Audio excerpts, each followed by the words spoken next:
Welcome, everybody. Welcome, fellow patriots. Welcome, fellow deplorables. Welcome, fellow dregs to society. Welcome, all you fellow rock dwellers. Welcome once again to the Conservative Commandos radio show. For rebroadcast of our shows, please check out our website, ccrshow.com. That's ccrshow.com. On there, you can find our radio show, our TV show, and a lot of great articles and information. And Sharron, our first guest of the day is with us. The honor of the introduction is yours.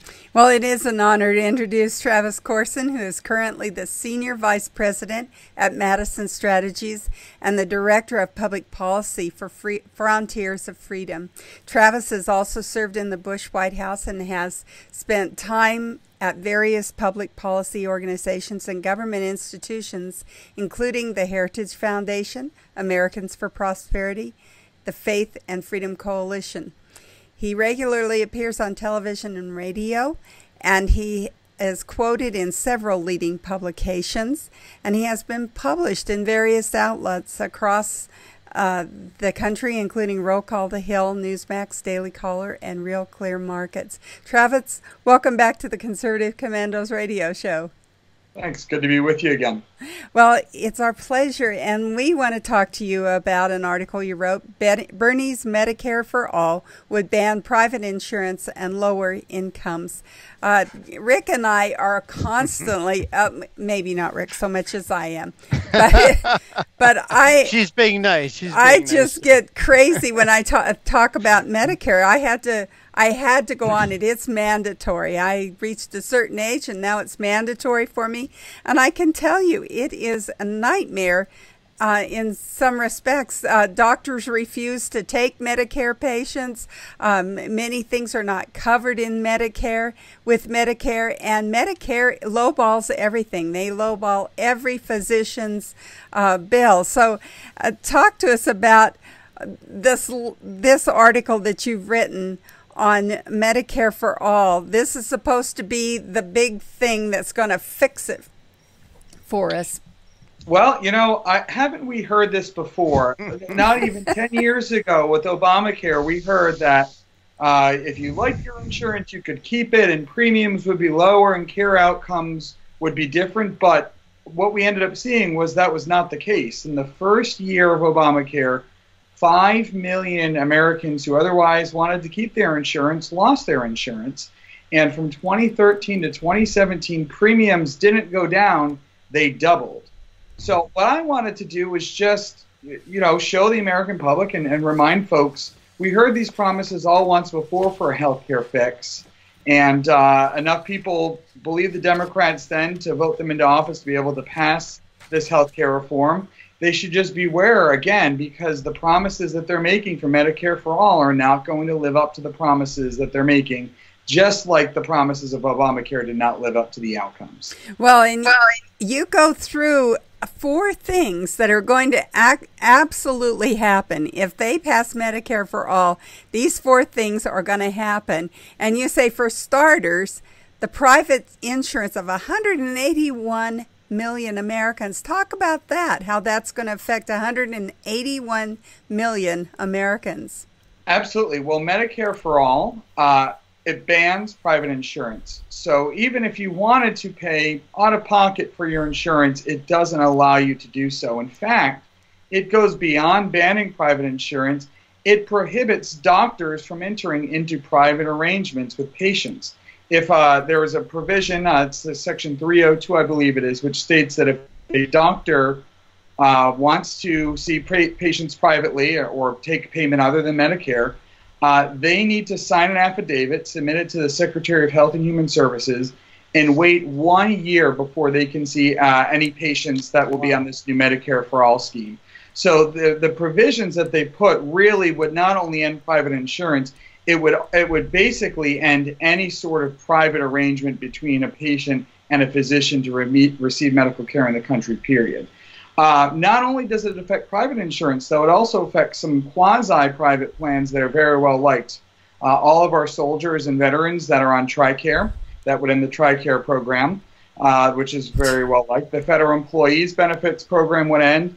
And folks on Medicare, Medicaid, and CHIP would also, everyone would be folded into this program. So it really is a radical, basically bulldozing of the entire system of insurance that we have today. Well, and I've already experienced some of that. I've tried to get in to see doctors who say, well, I don't take Medicare. And I say, well, I have my other insurance, which I do. No, because we don't take Medicare, we can't accept you as a patient because you have Medicare. Yep. And then I say, well, I want to pay for it with my own money. And they say, no, same rules apply. We can't do that. And so I can't see the doctor I want to see.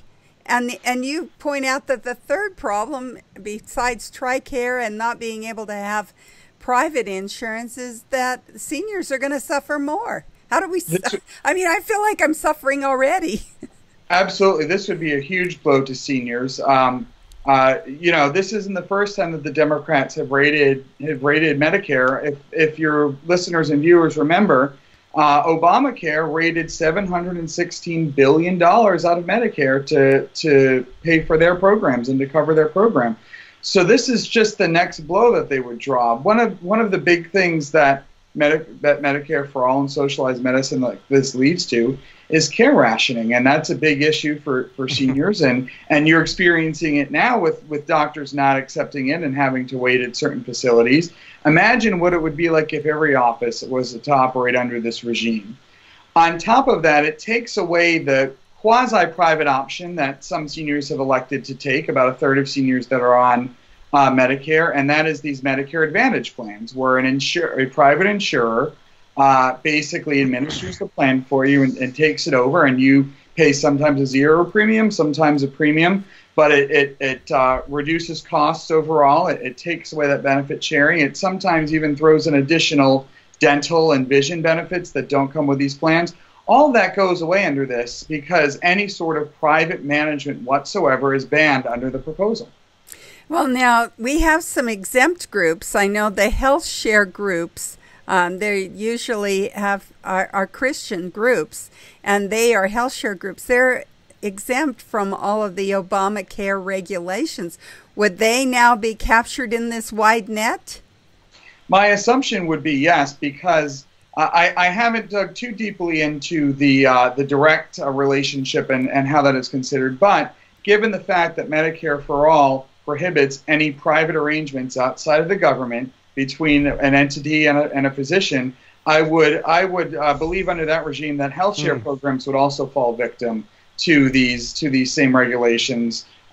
Really, it's about getting everyone out of the market and into government care, and that's why some of these regulations have been placed and written the way that they are for this proposal. Well, and Canadians have told us it's just working marvelously in Canada. That's why they jump across the border every chance they get to come to this country for health care. You said that the fourth thing is that these costs are just absolutely unsustainable. How so? This is supposed to be the answer, right? And make everything better as far as cost. There are not enough taxes that can be raised to pay for this plan. There was a study that the Mercatus Institute did, and I want to make sure I quote this properly here. They found a couple of different things. They found, first of all, that it would add $32 trillion to the deficit over the next 10 years. And outside of that window, you know, they assumed $3.2 trillion over 10 years. Outside of that 10-year window, the average yearly increase of the deficit would actually be even larger than that. So it grows outside of that 10-year window, doesn't get smaller. Part of that is because it cuts back any sort of control on the demand side of healthcare. If you don't have to pay and there's no co-payment or co-insurance or any costs out of your pocket, it makes you think a lot less about receiving care and going and you know, being judicious about how you receive care and what kind of relationships you have with your physician. On top of that, they found that even doubling tax rates on individuals and corporations would be insufficient to finance this plan. Sanders puts a new wealth tax on. There's a new additional payroll tax that he proposes on top of that. But the fact of the matter is, at a certain point, raising taxes depresses growth, and there's just only so much that you can squeeze to pay for a program like this. It would also fall on the backs of your average American family. The Council of Economic Advisors found that it would lower average American household wealth by $17,000 a household. So not only would healthcare outcomes decline, American families would bear the brunt and become poorer in the process. Wow. This just sounds like a nightmare waiting to happen. We need to go to a break right now. We are coming to you from the Conservative Commandos Radio Network studios and around the world on the internet with TalkStream Live, iHeartRadio, TuneIn, American Political Radio, Leading Edge Radio Network, and AM/FM 24/7. And now you can watch our TV show on the AUN TV network in Northern California. We'll be right back with our guest, Travis Korson, who is the Senior Vice President of the Madison Strategies and the Director of Public Policy for Frontiers of Freedom.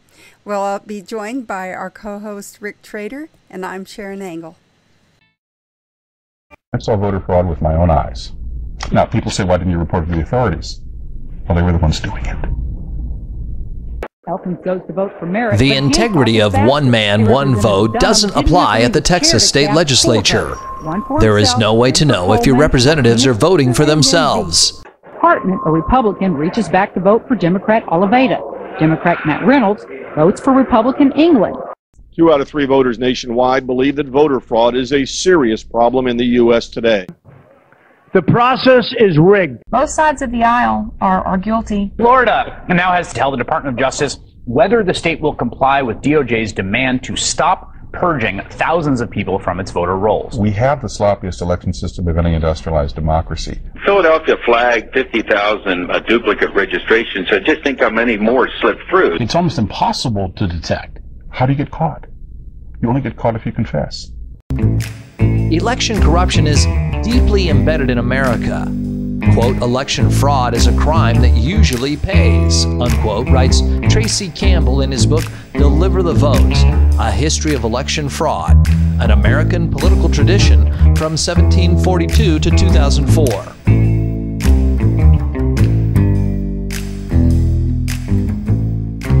In 1742, the first Prime Minister of Britain in the American colonies, Robert Walpole, was forced to resign. We have a right not to have our vote canceled out by someone who shouldn't be voting, someone who's an illegal alien, someone who's a felon not eligible to vote, someone who doesn't exist.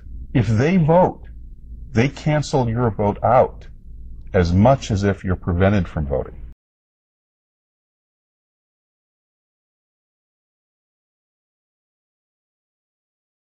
If this is going to be fixed, it's going to have to be a citizen effort. It comes down to, it's the same old question, if not now, when? If not us, then who? This is huge. This is about the democracy and the principles of the United States of America. People say, but why you? Why you? Why? Well, why not? And if it starts with a fireman, if it starts with a sanitation worker, if it starts with a teacher or a nurse or a caretaker of the elderly, then so be it. It's got to start somewhere. But it's time we come together and fix this problem once and for all. There is no serious person out there who would suggest somehow that you could even rig America's elections. To say that it doesn't exist is an outright lie.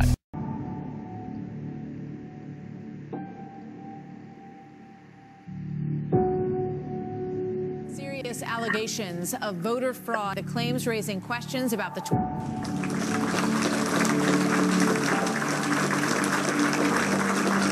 Commerce Secretary Ron Brown and 32 others were on a military plane that crashed today in a violent storm. There are no known survivors at this time. The U.S. Army was funded by the evil entity. I saw voter fraud with my own eyes. To say that it doesn't exist is an outright lie.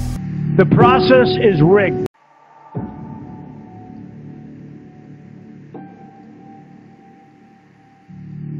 People die and fall for the right it's too brutal. So it's incredibly important now that we draw a line and say, not on our watch.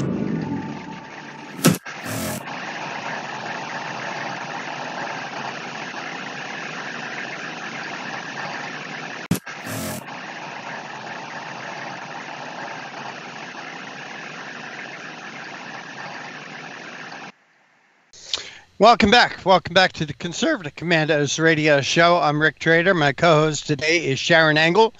Want to give a shout out to the folks who listen to us on radio stations in Florida, Nevada, Georgia, Pennsylvania, Colorado, Wisconsin, California, and seen on the 7-station network of the AUN television network.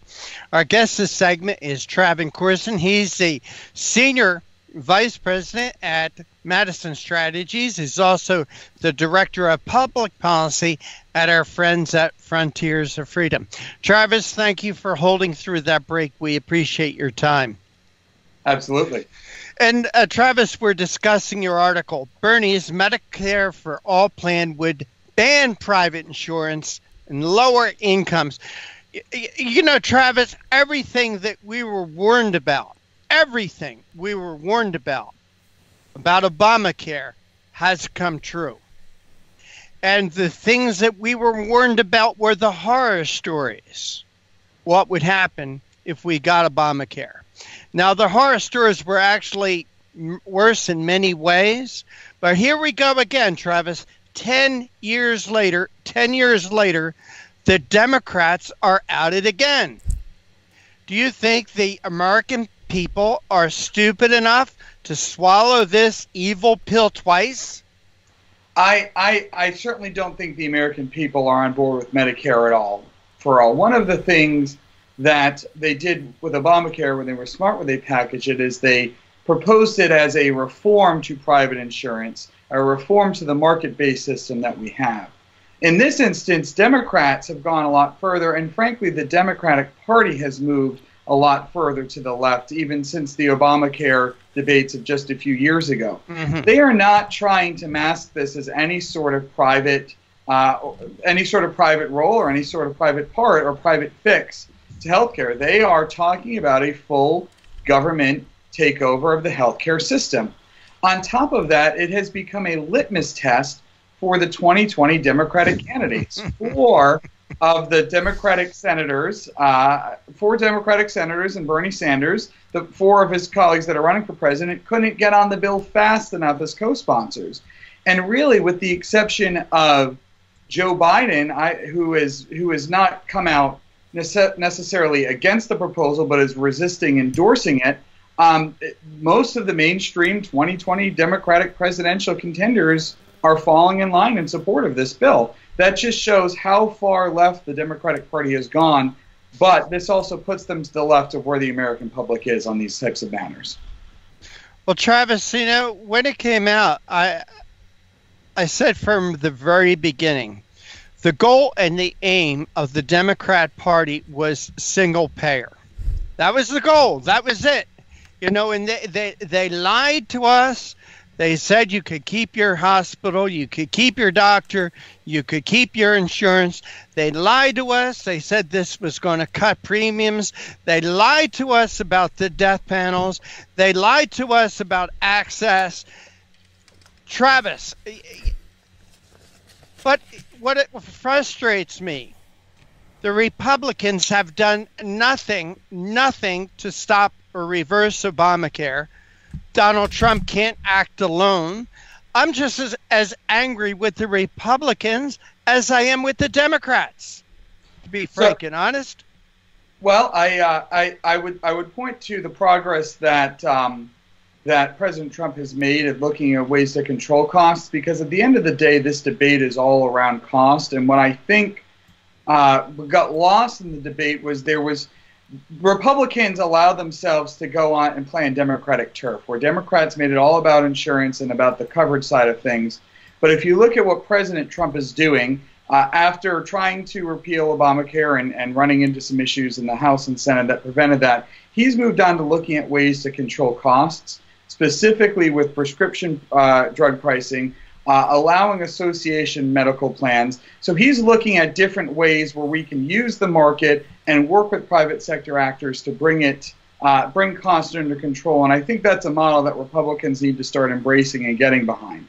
Well, I agree with you. Donald Trump has done what he could, like he ended the individual mandate, but it was people on his own party, people in his own party that has really stopped him from repealing and replacing this terrible system. I mean, people like John McCain, God bless his soul, you know, he stopped any potential repeal and replace this. So, you know, Travis, over this past 2 months, I've been to the emergency room 3 times. And the waits have been atrocious. 3 to 5 hour waits in an emergency room. Finally, the 3rd time I just walked out. I could not wait there any longer.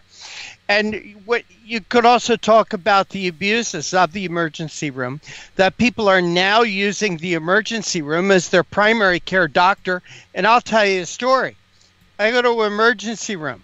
There's a young girl in there with her mother. By the way, the mother could not speak English. They had no insurance. They had no money. This young girl, and I guess she was about 14 or 15 years old, she was there because she had laryngitis in an emergency room. And part of the reason is because of this mess that we've gone through with Obamacare. Doctors have left the practice. I personally have lost 3 doctors. 3 doctors because of, I'll call it, because of Obamacare. So one of the things that I would point to, and this goes back to patients helping to work collaboratively to determine their own outcomes, is the advent of these high deductible healthcare plans. These have brought a semblance of market-based activity into the insurance markets by forcing consumers to shop around and maybe going to a primary care physician or an urgent care facility that costs significantly less than an emergency room and is equipped for these kind of walk-in type appointments. So again, it goes back to instituting more market-based reform to have individuals shopping around and going to the appropriate places to receive the care that they need. Travis, this is a terrific article. It's one of the reasons why we ask you to come on. You really did your homework. You did your research. On here, you talked about the number of people that have lost their private insurance, the number of people who are without insurance, how much more it costs for coverage. Let's talk about Obamacare now. How many people did that actually help? Have any idea on that? You know, I don't have that number handy. There were some individuals that were able to get on to healthcare plans via subsidies to get on healthcare plans, but just as many people that otherwise had health insurance were moved on to Medicaid plans, which is problematic because while some individuals were brought into the private markets, more individuals were brought into government-run healthcare programs, which is not usually an ideal outcome. All right, Travis Korson, we want to thank you so much for joining us. But Travis, before you go, please tell our audience how they could follow your work, read your articles, and also pick up this great article that you wrote. Absolutely. That was on my Emerging Conservative Policy blog on Newsmax.com. That's where I write articles fairly regularly on some issues. Other issue areas that I work on and other pieces can be found on the Frontiers of Freedom website, which is ff.org. Travis Korson, great to talk with you. Great to see you. Take care and God bless. Thank you. And you are listening and watching the Conservative Commandos radio show with Sharron Angle and yours truly, Rick Trader. AMFM 24/7 Roku channel broadcasts all of our shows on demand. To ensure reliability, we store and stream our content on the same servers as Netflix and Amazon. Our Roku channel is free to use, and anyone owning one of the more than 10 million Roku devices can watch our channel at no cost whatsoever. If you have a television show or are thinking about producing a show, you can be a part of AMFM 24/7's Roku channel. Watch our great shows on your Roku device. It's free and more reliable than cable TV. Are you stuck with a timeshare? Did you attend the presentation and were seduced and enticed into buying that great vacation and investment? Now you're in the terrible position of trying to figure out a way to get out of that mess. You're not alone. For over 15 years, BuyYourTimeshare.com has been helping people like yourself get out of timeshare ownership. The fact is there is no resale market. Unscrupulous telemarketers call you and say they have buyers waiting, and the next thing that happens is you give them hundreds of dollars for an ad and you'll never hear from them again. Another fact is that an identical timeshare to yours is being offered on eBay for $1 and no one is buying it. If you want out of your timeshare, I urge you to go to buyyourtimeshare.com or call them at 877-94-HELP-ME. That number again is 877-94-HELP-ME. Buyyourtimeshare.com. That's buyyourtimeshare.com. 877-94-HELP-ME. Dish TV is better than cable TV. Here's why.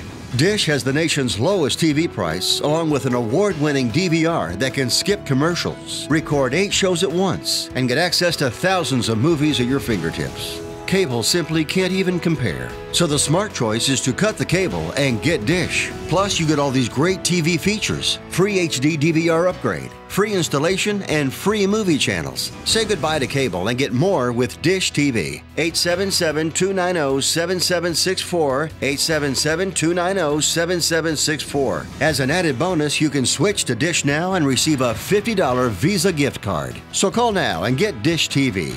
Call 877-290-7764, 877-290-7764. That's 877-290-7764. Limited time offer, 24-month commitment and credit qualification required. Cancellation fee, monthly equipment fees, and other restrictions apply. Promotion can change at any time. And welcome back. Welcome back to the Conservative Commandos radio show with Dr. Wright, Dr. Nasir Shaikh, and yours truly, Rick Trader. For rebroadcasts of our show, please check out our website, CCRShow.com. That's CCRShow.com. Please like us, friend us, and follow us on Facebook and on Twitter. And Nasir, we have a very familiar guest with us today, but please make the introduction. Thanks, Rick. We have Richard Manning, who is the president of the Americans for Limited Government. He worked directly with President Trump on trade issues during President Trump's run for office. He also serves on Trump's transition team in the Labor Department. His website, getliberty.org, and he's also a co-host here on the Conservative Commandos radio show as well. Rick, welcome back to the show. Yeah, thanks for having me. Always fun. Well, great. Well, give us an idea, first of all, for those of our listeners out there and viewers that are new, because we're on the TV network out there in California as well. What is getliberty.org? What do you do at your organization? The group is Americans for Limited Government. It's just like it sounds. We fight every day for limited government.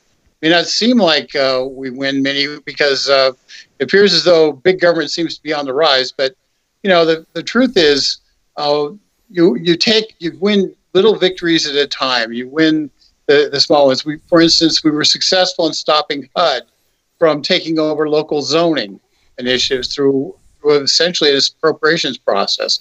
The world would be a different place if federal government controlled your zoning because of an Obama administration ruling, and we were able to get that stopped. And so sometimes when you win, nobody notices it because their life didn't change at all because the big government push was stopped. And that's just one example of the success that we've had in the last couple of years. Well, Rick, over the weekend obviously was a huge holiday for Christians of all faiths.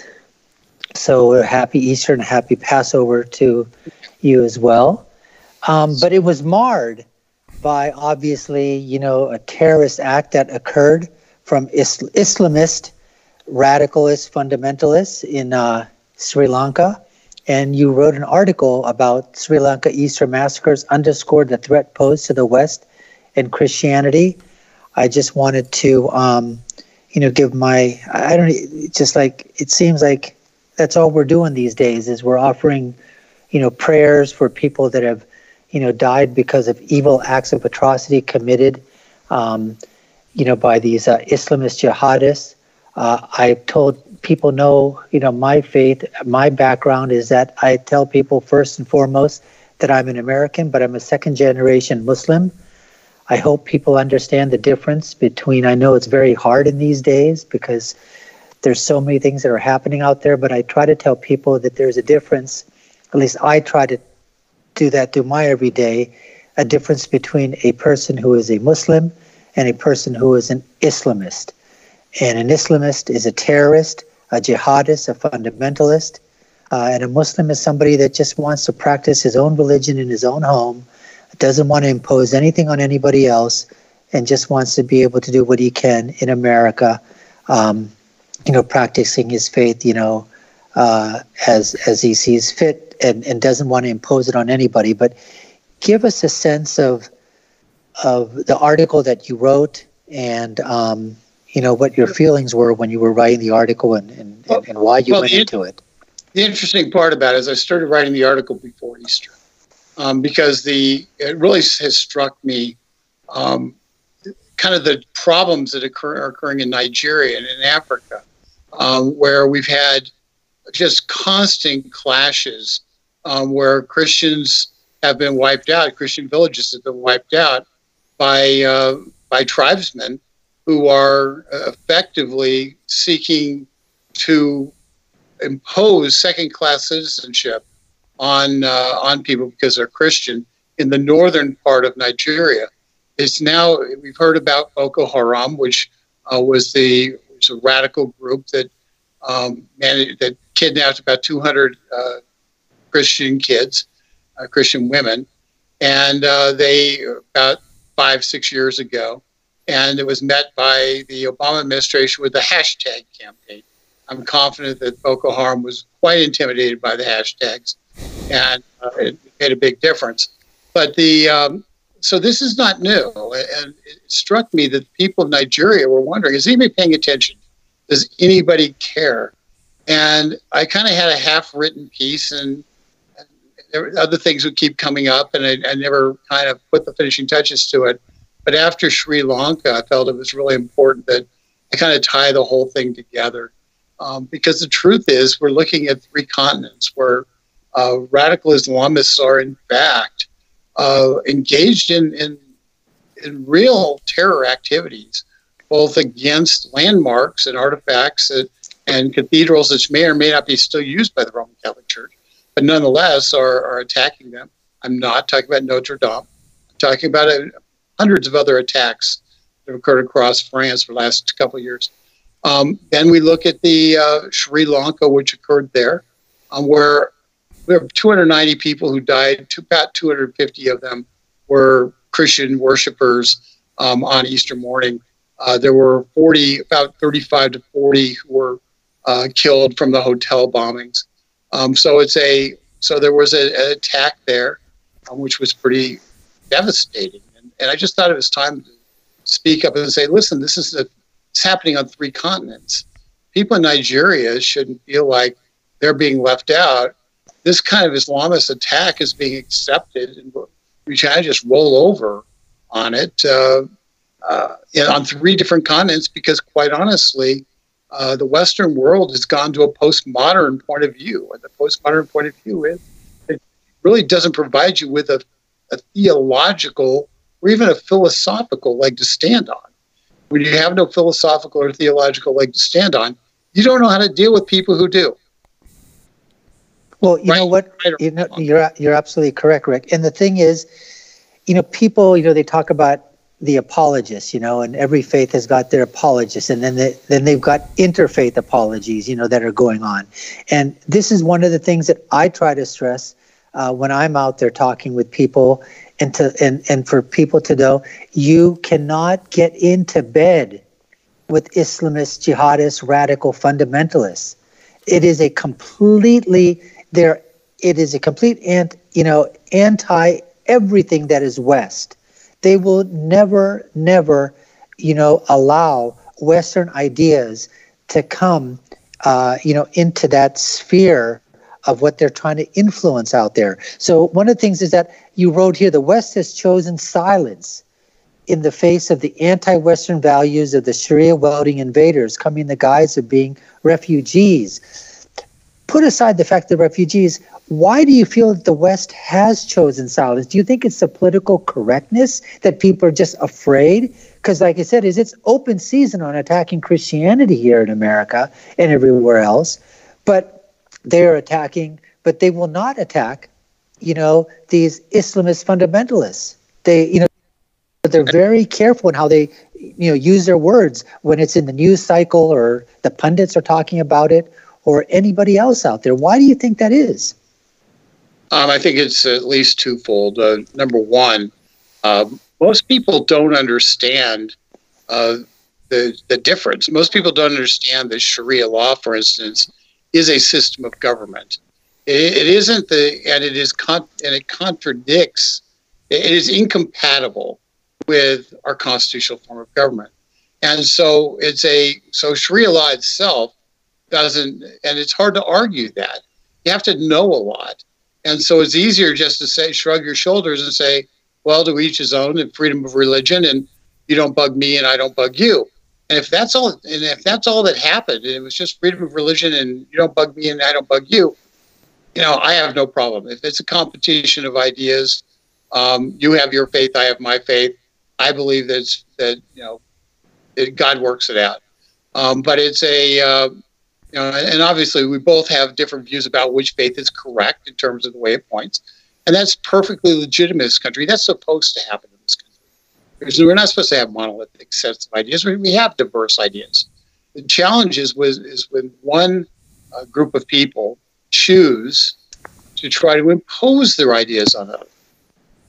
And that's where the problem lies. So. And that's exactly what people don't understand. And this is the thing that I try to tell people all the time.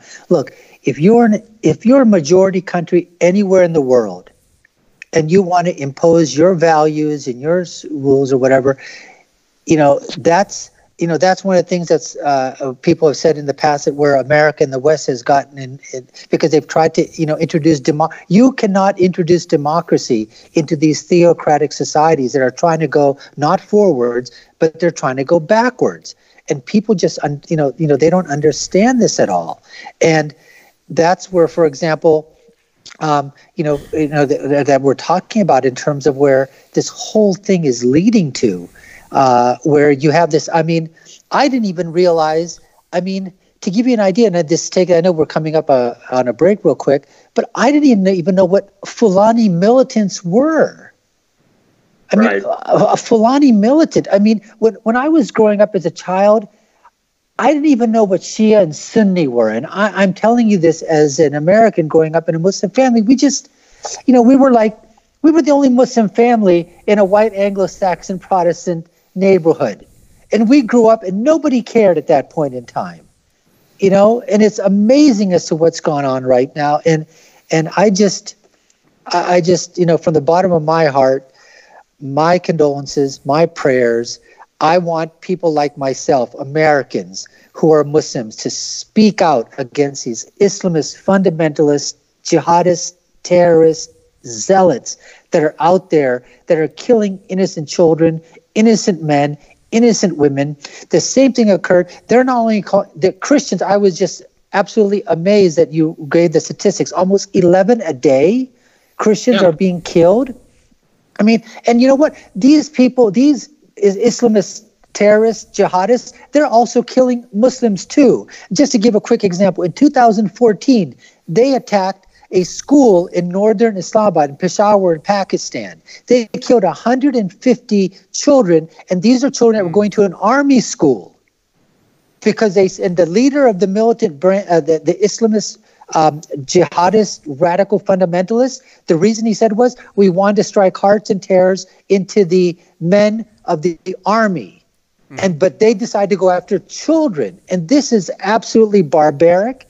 And, like I said, I could go on and on, but it looks like we're coming up against a break. Well, Nasir, I make the rules so I can bend the rules a little bit. I wanted to ask you a question. You said that your family, a Muslim family, was... you guys were raised, you guys lived in the heart of a white, blue-collar community. Do you find yourself looked at differently today than back then, before there was so much radical Islam? For me, it's so different because even as of today, I actually get a little bit more from my own community sometimes, because when you're talking as a conservative, they don't see that happening. So believe it or not, from the liberals and the others that are there, they're almost wondering, why are you conservative? My faith really has nothing to do with it at this point in time. Mm-hmm. It's almost as to why I'm a conservative. It's not like they say, oh, why are you a Muslim?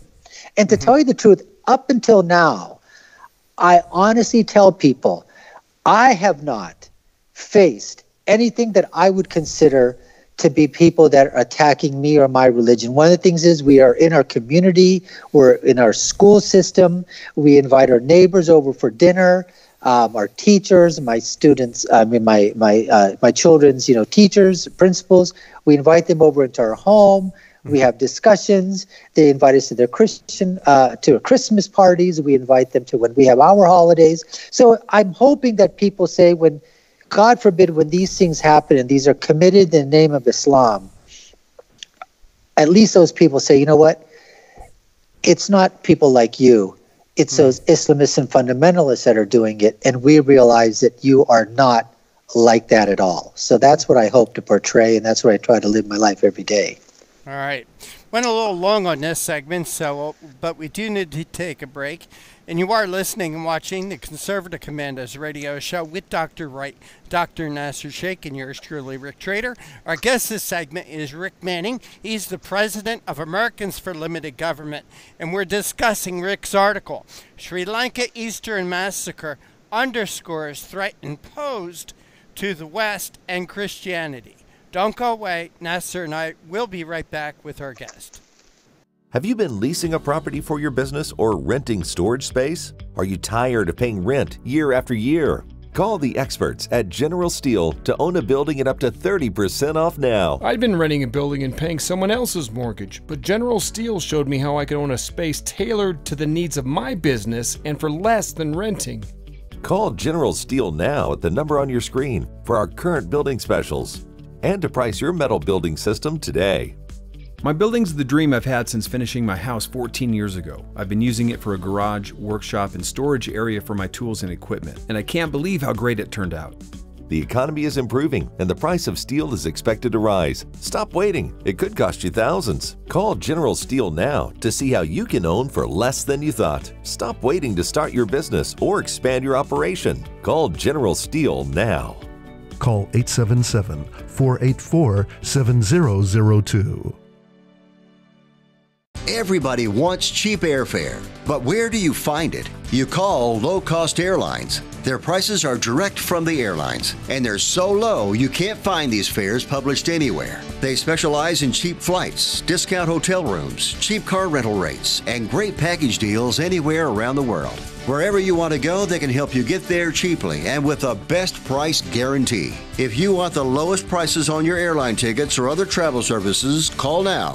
That's right, call. That's the only way to get these rates. Experts are standing by 24/7 to get you the cheapest airfare and hotel rates available. So don't wait. Call right now for the lowest travel prices anywhere and for great last-minute travel deals too.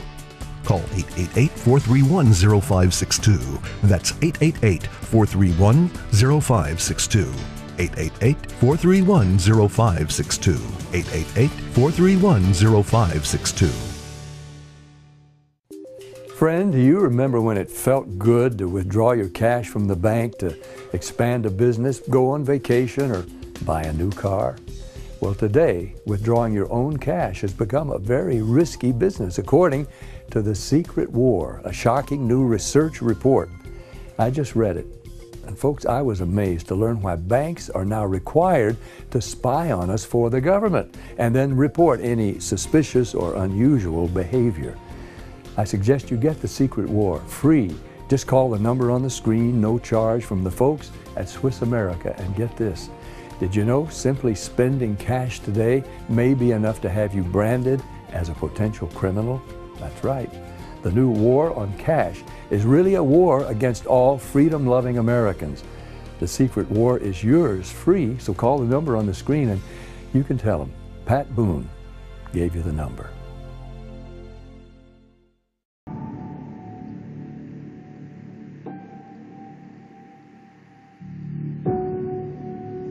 Serious allegations of voter fraud, the claims raising questions about the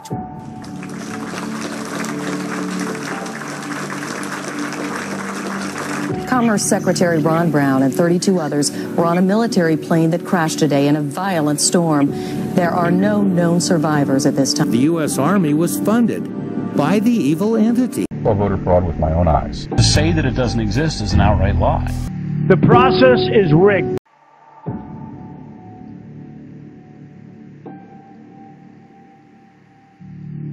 People die and fall for the right time. It's too brutal. So it's incredibly important now that we draw a line and say, not on our watch.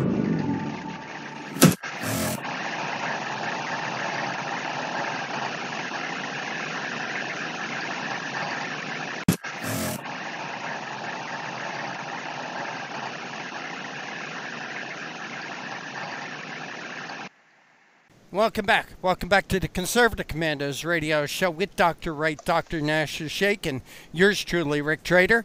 And I want to give a shout out to the folks who listen to us on radio stations in Jacksonville, Tampa, in the Villages, Florida, Las Vegas and Reno, Macon, Georgia, Lancaster and Pittsburgh, Boulder and Colorado Springs, Milwaukee, Wisconsin, Long Beach, California, and seen on the AUN television network in Northern California. Our guest this segment is Richard Manning. He is the president of Americans for Limited Government. He's also a co-host here on the Conservative Commandos radio show. Rick, it's great to see and speak with you again. Yeah, absolutely. Rick, this is a terrific article, and you certainly did a lot of research, obviously, by putting this article together. Sri Lanka Easter Massacre underscores threat posed to the West and Christianity. Rick, the statistics you have in here are really scary and shocking. You said that a nonprofit group, Open Doors organization, which monitors Christian persecution worldwide, reports that 11 Christians are killed for faith-related reasons every day, and around the world, a total of 4,136 as of April 22nd. Rick, that's scary, but what bothers me is, rightfully so, during the shooting in a mosque in Christchurch, New Zealand, that sends shockwaves around the world. But when you're talking about over 4,100 Christians died as of April 22nd this year, wow. We didn't hear anything about that. Yeah, it's like when something is just occurring and it's occurring far away, and quite honestly, it's occurring in largely non-Western environments. What you see is people it doesn't end up making the news. Mm-hmm. We chase the things, and this is a sad truth, but.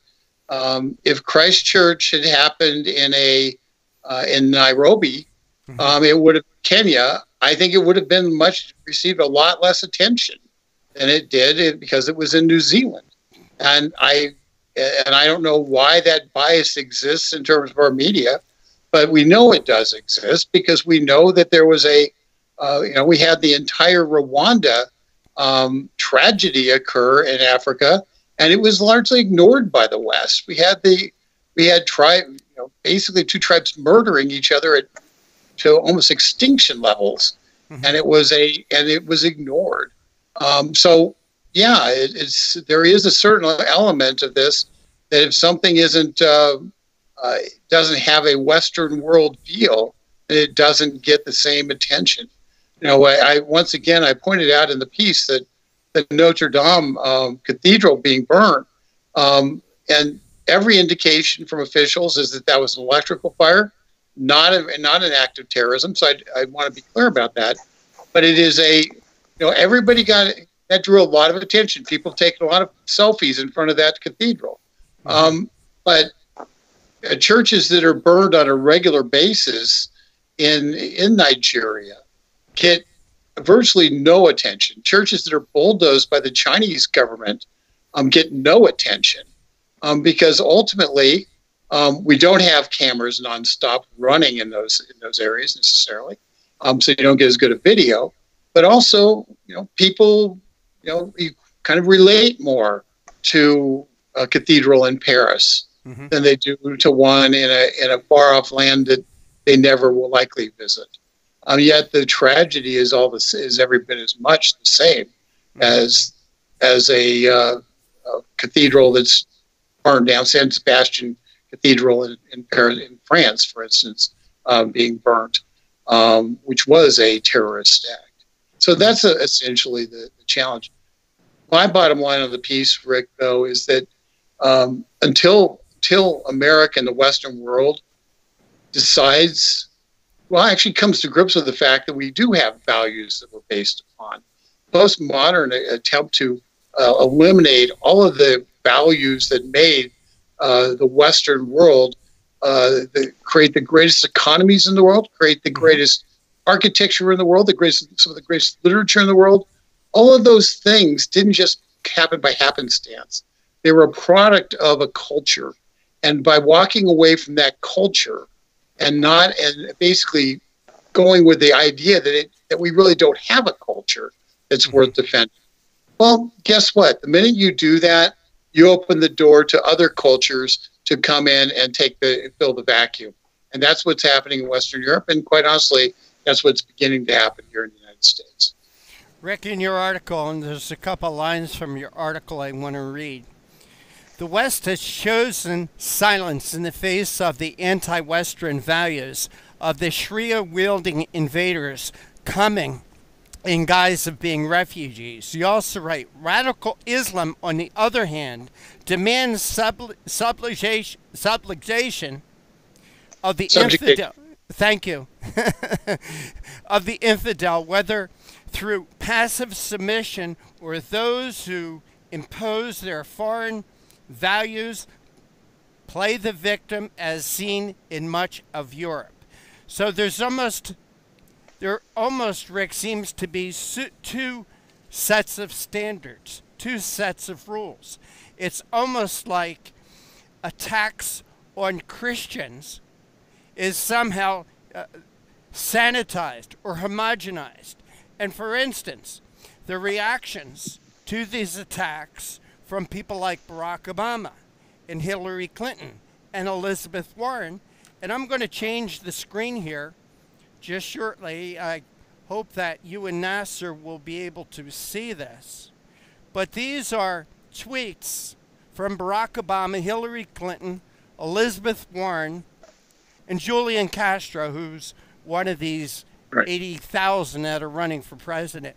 Barack Obama, the attacks on tourists and Easter worshippers in Sri Lanka are an attack on humanity.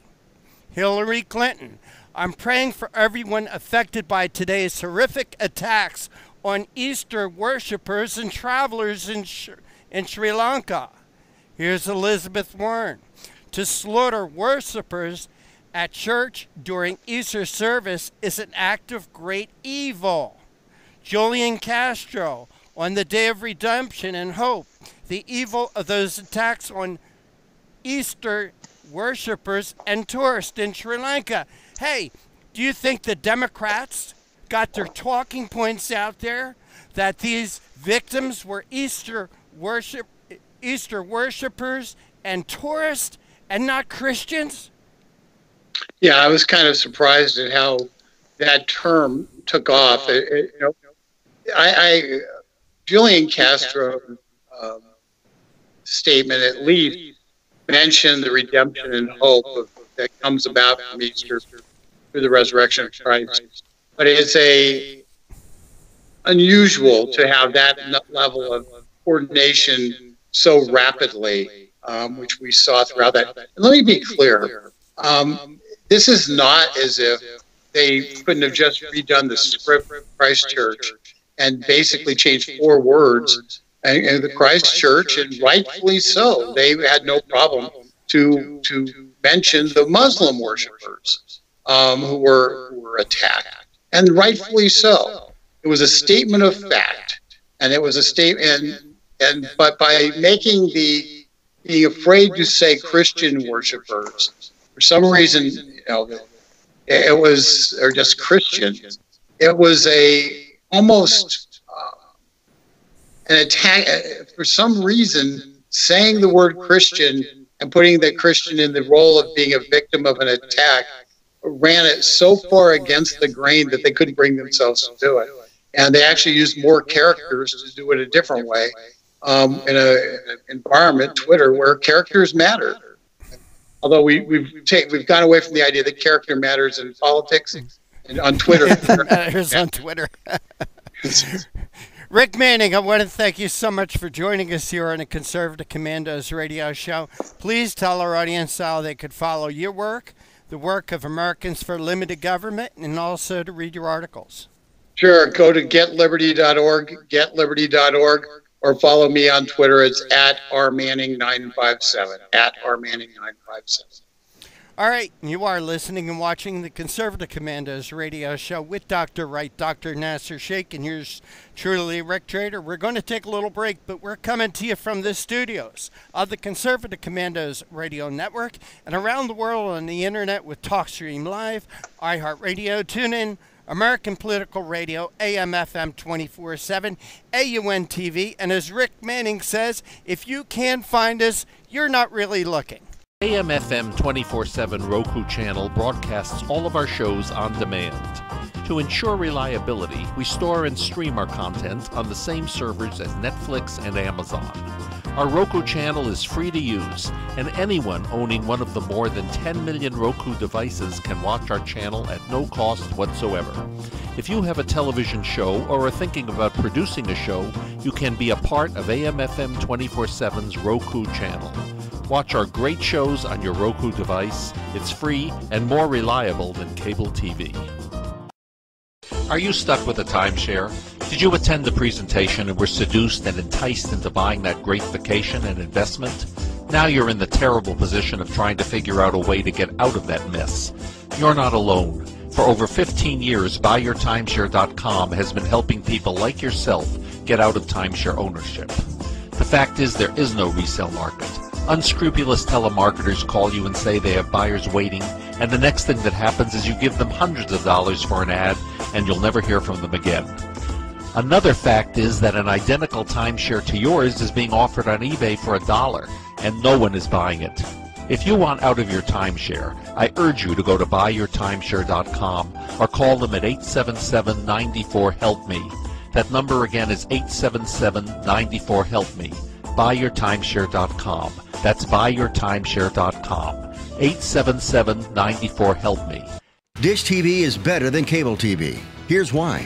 Dish has the nation's lowest TV price, along with an award-winning DVR that can skip commercials, record 8 shows at once, and get access to thousands of movies at your fingertips. Cable simply can't even compare. So the smart choice is to cut the cable and get Dish. Plus, you get all these great TV features, free HD DVR upgrade, free installation, and free movie channels. Say goodbye to cable and get more with Dish TV. 877-290-7764, 877-290-7764. As an added bonus, you can switch to Dish now and receive a $50 Visa gift card. So call now and get Dish TV. Call 877-290-7764, 877-290-7764. That's 877-290-7764. Limited time offer, 24-month commitment and credit qualification required. Cancellation fee, monthly equipment fees, and other restrictions apply. Promotion can change at any time. And thank you for staying with us. This is the Conservative Commandos radio show. I'm Rick Trader. My co-host today is Sharron Angle. Want to give a shout out to the folks who listen to us and watch us on stations in Jacksonville, Tampa, and the Villages, Florida, Las Vegas and Reno, Macon, Georgia, Lancaster and Pittsburgh, Boulder in Colorado Springs, Milwaukee, Long Beach, California, and seen on the AUN television network in Northern California, in places like Sacramento, San Francisco, and San Jose. And Sharron, our first guest is with us. Please make him feel welcome. Well, it's a pleasure to invite Robert Kuykendall, who is the Director of Communications for Second Vote. The online resource for conservative consumers. A graduate of Vanderbilt University in Nashville, Tennessee, he began his career as a congressional aide in Washington, D.C., before focusing on campaign work and consulting. He also has managed and directed church-based voter turnout operations and statewide fundraising organizations. Robert, welcome back to the Conservative Commandos radio show. Thank you, Sharon, and thank you, Rick. It's always a pleasure to join the Conservative Commandos. Thank you. It's a pleasure to have you here. And we want to talk to you about the Bank of America sponsored Planned Parenthood fundraising events in New York. They don't care that there's a bunch of us out here that are, you know, I've changed my investing habits because of that. I've gone to biblically based investing because I don't want to have any of my money making money for things that I don't support. They don't believe that? Well, Sharon, you're exactly right to be thinking the way you are. Companies like Bank of America, they only have dollars because you and I do business with them. And when they get involved in supporting the left's agenda, they do so with our dollars, and they do so with the profits that are also owed to their investors. So Bank of America, companies like Bank of America have really gotten off track, not only from a fiduciary sense, but when it comes to the values that they are supporting. And yes, Bank of America has long had a history of supporting Planned Parenthood. And until recently, they tried to deflect. They tried to say, well, these are matching gifts from their employees. You know, they're kind of passing the buck and blaming employees for supporting Planned Parenthood's abortion business. But research that Second Vote has released, we recently uncovered that Bank of America has been involved as a corporate sponsor with these posh fundraising galas in New York City benefiting Planned Parenthood.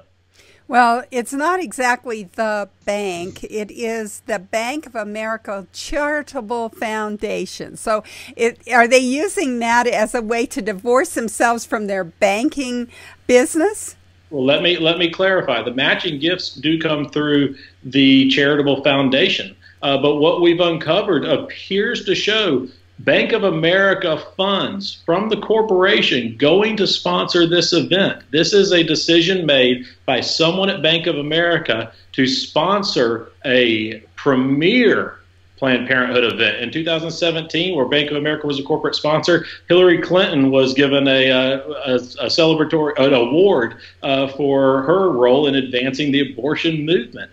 So this is a direct donation of corporate funds by Bank of America to Planned Parenthood. Not only Planned Parenthood, but Planned Parenthood in New York, which, as we know, Planned Parenthood activists in New York were largely responsible for getting the legislation passed to allow abortions up until the moment of birth earlier this year. Or beyond. We're even talking about beyond. They want to give you an opportunity to kill that baby even after it's born, just in case it's not convenient for you to have the baby. So this is horrible legislation, but this is really liar, liar, pants on fire, isn't it? Because you have a quote here in your article. President Carrie Sullivan, she's the president of Bank of America Charitable Foundation, and she said on February 5th, the Bank of America does not make any direct grants to Planned Parenthood. As you may know, the Bank of America Charitable Foundation has a matching gifts program which matches our employees' charitable contributions to government-recognized 501c3 organizations. Liar, liar, pants on fire, Carrie Sullivan. Really, because you just said they've uncovered that not only does the foundation and its employees, but also the bank itself.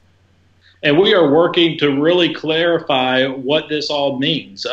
We put out the information, and we also have had partners from the National Center for Public Policy Research at Bank of America's annual meeting earlier today, who asked the company leadership, are these funds only coming through matching gifts, or are there more donations to Planned Parenthood? And unfortunately, they were cut off before they could really follow up and ask questions. But I know that their representatives are talking with Bank of America to really get to the bottom of this. And what we want to know is Bank of America going to come clean? Or what I would prefer is Bank of America say, we don't need to be involved with an organization like Planned Parenthood that primarily exists to perform abortions, and secondly is a is a partisan political organization. So there's no reason for a company like Bank of America to ever be involved with Planned Parenthood, especially using the dollars that come from customers. Like, not myself, I'm not a Bank of America customer, but pro-life customers would be appalled to find out that their dollars are being used to fund Planned Parenthood's abortion business.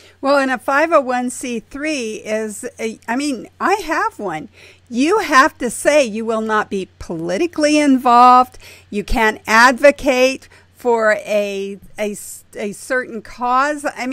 There is just, that's a 501c4 that can do those things, but not a C3.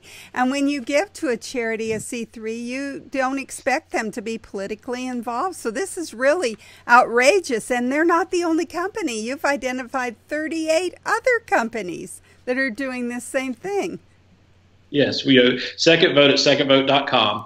We have a list of corporate sponsors of Planned Parenthood, and we keep that list updated because we believe information is powerful. We want your listeners, we want the conservative commandos worldwide to know what their dollars, when they spend them, retail companies, when they invest them. We want conservatives and pro-lifers to know what their dollars are funding. And when they have the information, that's when we can engage these companies on the issue. If we want to give Bank of America the benefit of the doubt and say they might not have known, well, this is key to spread this information, to make them aware, to give them the opportunity to make the right decision. And we can do that with all the corporate sponsors of Planned Parenthood. Well, and I think that really is your objective, is to make them stop supporting these, not to put them out of business.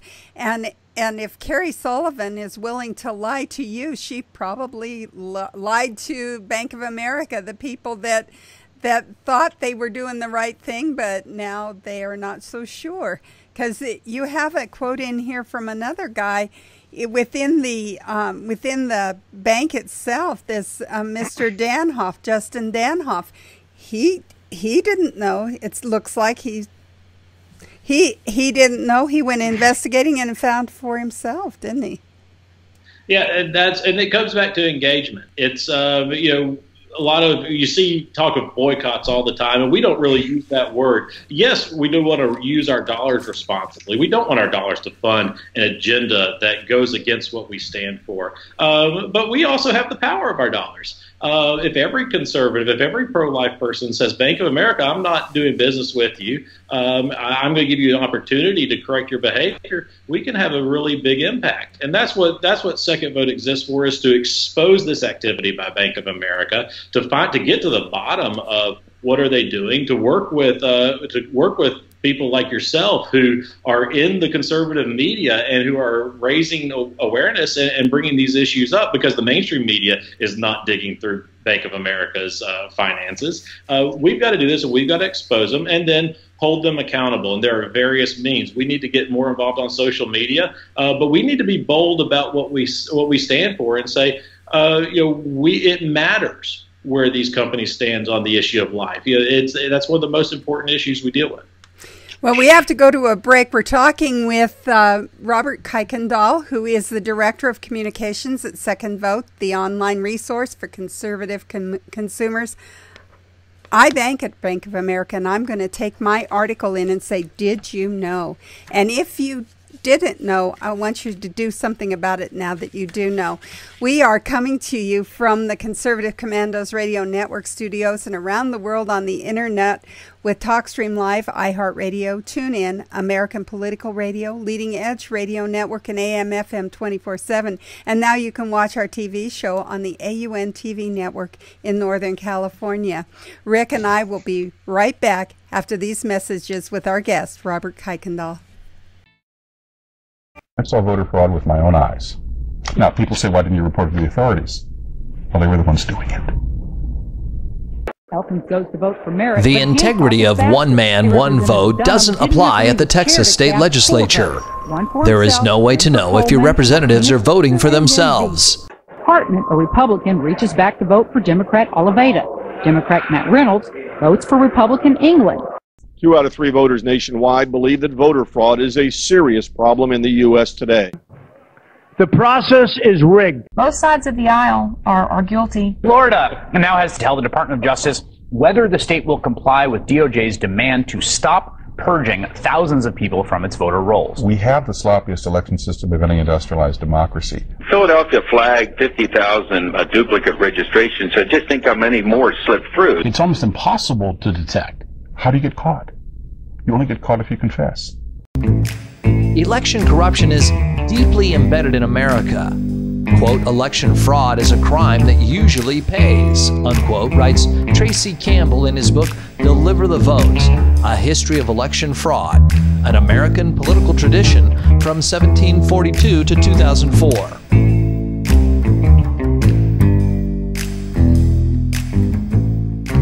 In 1742, the first Prime Minister of Britain in the American colonies, Robert Walpole, was forced to resign. We have a right not to have our vote canceled out by someone who shouldn't be voting, someone who's an illegal alien, someone who's a felon not eligible to vote, someone who doesn't exist. If they vote, they cancel your vote out as much as if you're prevented from voting.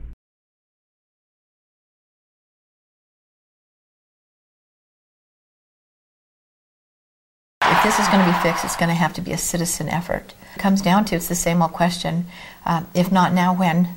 If not us, then who? This is huge. This is about the democracy and the principles of the United States of America. People say, but why you? Why you? Why?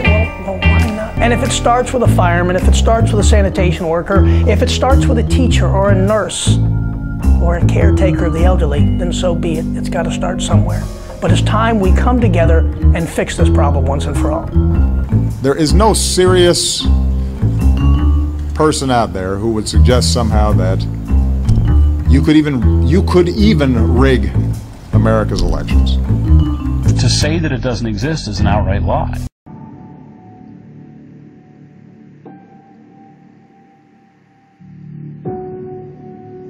Serious allegations of voter fraud, the claims raising questions about the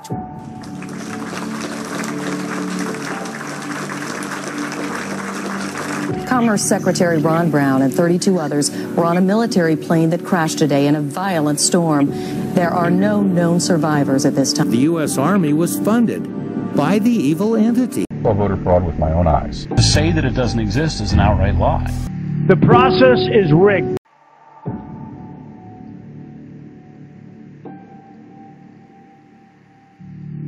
People die and fall for the right to vote. It's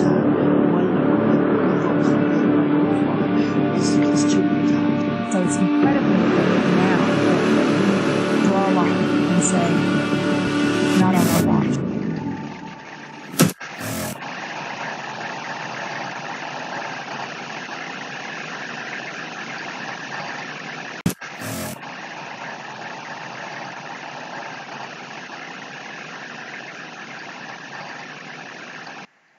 And welcome back. Welcome back to the Conservative Commandos radio show with Sharron Angle and yours truly, Rick Trader, coming to you from the studios of the Conservative Commandos radio network and around the world on Al Gore's amazing internet with TalkStream Live, iHeartRadio, TuneIn, American Political Radio, AM/FM 24/7, and broadcast on the AUN television network in California.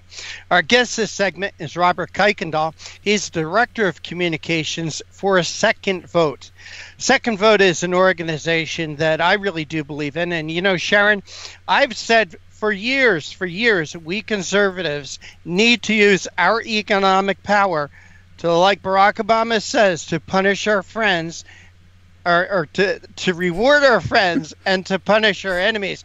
And for that, Sharron Angle, I'm calling on you. Not only go into Bank of America with this article, but say, this is why I'm closing my accounts. So I challenge you, Sharron Angle, to do that. We're good friends. I don't mean to put you on the spot, but I wish I banked at Bank of America, because that's exactly what I would do. Hey, Robert, thank you for holding through that break. We appreciate your time. Yeah, I'm glad to be here. Thank you. Robert, this Spring Into Action Gala, listed Bank of America as a bronze sponsor. How much money did that involve to become a bronze sponsor? Well, that number has not been disclosed. Continue to look at it. I imagine it's a hefty price. Planned Parenthood's actually having the next edition of this gala next week, and I believe just a single ticket's somewhere upwards of $1,000. We've got we'll be posting some more information on that on our website later on. This is a pricey event. You could go to our website and see where we've posted these screenshots and see the celebrities that have lined up. This is high society in New York City, and this is what Bank of America apparently, as a company, thinks they want to be involved in. Bank of America has this, what do you call it? The Bank of America, where is it? The Bank of America Charitable Trust Foundation. And you and Sharron were talking about that. And they says, well, this is not Bank of America. This is the Bank of America Charitable Foundation. Robert, do you think that foundation would exist without the Bank of America? No, and if you look at the finances, Bank of America gives a massive chunk of money every year to do their charitable work. And a lot of corporations have these organizations. They operate a 501c3 as their charitable arm, and that's where they do these matching gifts programs. But for Bank of America, yes, they have 7,000 pages of donations to all sorts of organizations. We were able to identify in 2017 about 40 different Planned Parenthood organizations got upwards of over $50,000 through this foundation, and it doesn't necessarily designate. We have to do a lot of digging and really find out what this is. But the idea is we want to put out the information so people can look at it and people can say, "This is." I'm going to make my decision for myself because, as I said earlier, information is key. Now, the sponsorships of the Planned Parenthood galas. We believe those are direct gifts from the companies and did not go through this 501c3 organization. And that's why this is so important, because Bank of America has been content to say, look over here, but don't look there. And this is really should be concerning for all of us in the pro-life movement, and really those who believe that companies should be accountable for their activities, and of course investors who want to know what a company is doing with their profits. In your release, you say, and you and Sharron were talking about this, that President Kerry Sullivan said that Bank of America does not make any direct charitable grants to Planned Parenthood. As you may know, Bank of America Charitable Foundation has a matching gifts program which matches our employees' charitable contributions. At what rate? When we talk about matching grants, Robert, it doesn't necessarily have to be 1 for 1. It can be 5 for 1. So do you have any idea of how much money that this the Bank of American Charitable Foundation actually matches towards their employees' donations?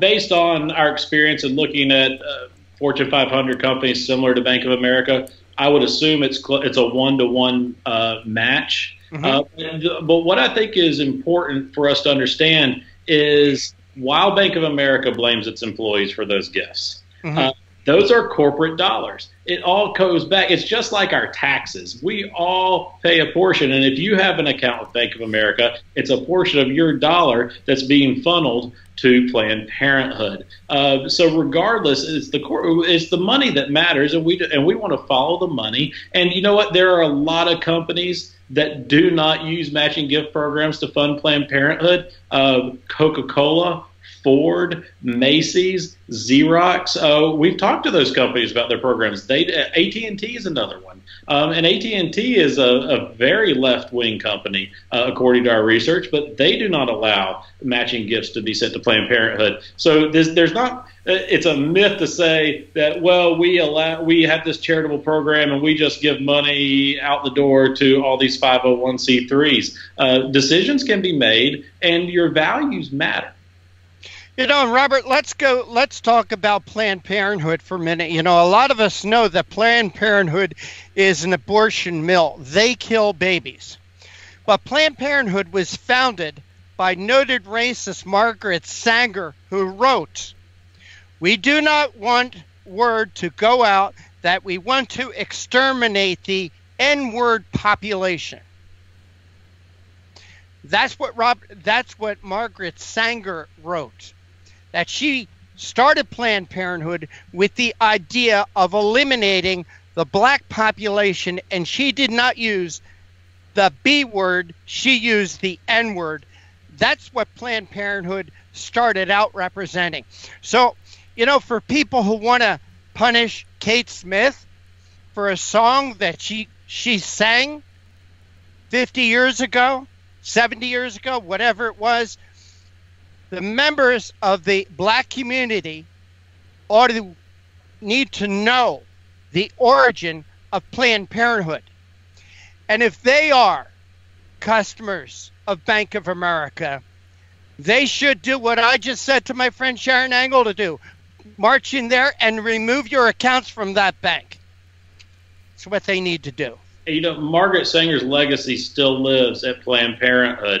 If you look at groups like Live Action, the research they've done to show that Planned Parenthood targets poor minority communities. That's where they place their locations, where they do abort minority babies. You know, that legacy still lives on, and that's a real issue that the pro-life movement and the conservatives here, we really need to start pressing that and show the impact of what Planned Parenthood has on the black community. I want to say something else about Bank of America. I remember back in probably it was about 2008 or 9 that Bank of America started giving credit cards to illegal aliens who didn't have any identification, who didn't have any social security numbers. But they made up this story that, well, we want to help Hispanic people. We want more Hispanic people to become customers. But outspoken critics of illegal immigration called for a boycott and said the bank could be supporting terrorists and drug traffickers. Some outraged customers closed their accounts and cut up their cards, cut up their credit cards. By the way, Bank of America stopped this program of giving credit cards to illegals. Robert Kuykendall, that's the same thing we need to do to stop them from supporting Planned Parenthood. You're right. It's going to take our influence, our dollars, to say, don't do this anymore. And if you have a Bank of America account, press them on this issue. Talk to them. We need to be very direct about what we want them to do, what activities we want them to change. If they're not going to change, the next step, get our money out of there. You know, people complain about the banking industry, and I have a lot of issues with the major national brands, Wells Fargo, Chase. So you look at their activities, even in just the last few weeks, where they're deplatforming groups based on ideology. And I don't really want to get into all that, but when you look at these national companies and you see the positions they're starting to take, it tells me that we need to start looking at shopping local and doing business locally. And maybe we do need to start paying attention to the local community bank where we know the manager, we know the loan officers, and we can say, hey, what are you doing with my dollars? And they're going to be responsive because they're going to be the people that have children in school with us. We're going to see them at the ballpark. We're going to see them at the 4th of July. That needs to be another strategy we start adopting, to shop local, to whether it's Walmart, Target, these liberal companies. Let's start using our dollars to support our own communities as well. Hey, Robert, we got to run. We went a little long on this subject, but I think it's important. You know, I make the rules, I can bend them too. But Robert Kuykendall, please tell our audience, how they could find out more about Second Vote and what you do. Yes.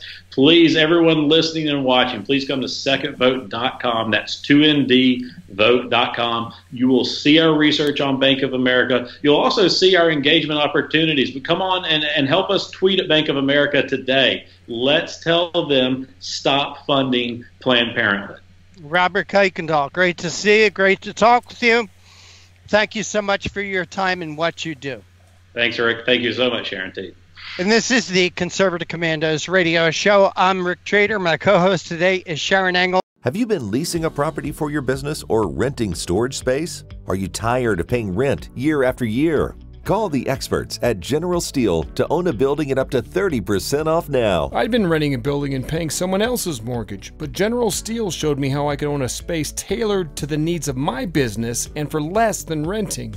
Call General Steel now at the number on your screen for our current building specials and to price your metal building system today.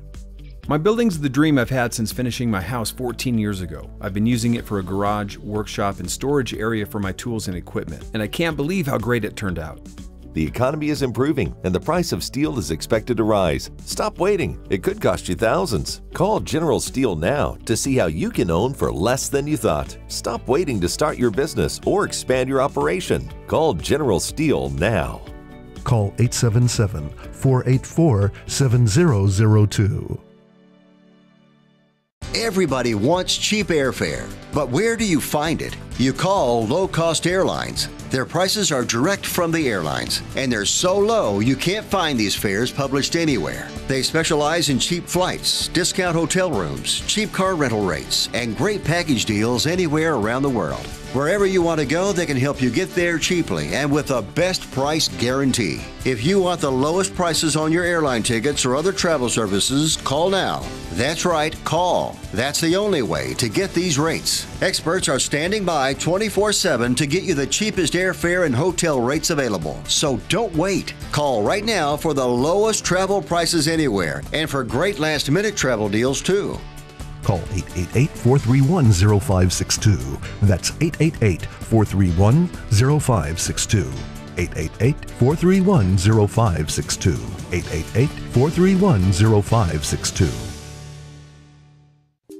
Friend, do you remember when it felt good to withdraw your cash from the bank to expand a business, go on vacation, or buy a new car? Well, today, withdrawing your own cash has become a very risky business, according to The Secret War, a shocking new research report. I just read it. And folks, I was amazed to learn why banks are now required to spy on us for the government and then report any suspicious or unusual behavior. I suggest you get The Secret War free. Just call the number on the screen, no charge, from the folks at Swiss America, and get this. Did you know simply spending cash today may be enough to have you branded as a potential criminal? That's right. The new war on cash is really a war against all freedom-loving Americans. The Secret War is yours free, so call the number on the screen and you can tell them Pat Boone gave you the number. Dish TV is better than cable TV. Here's why.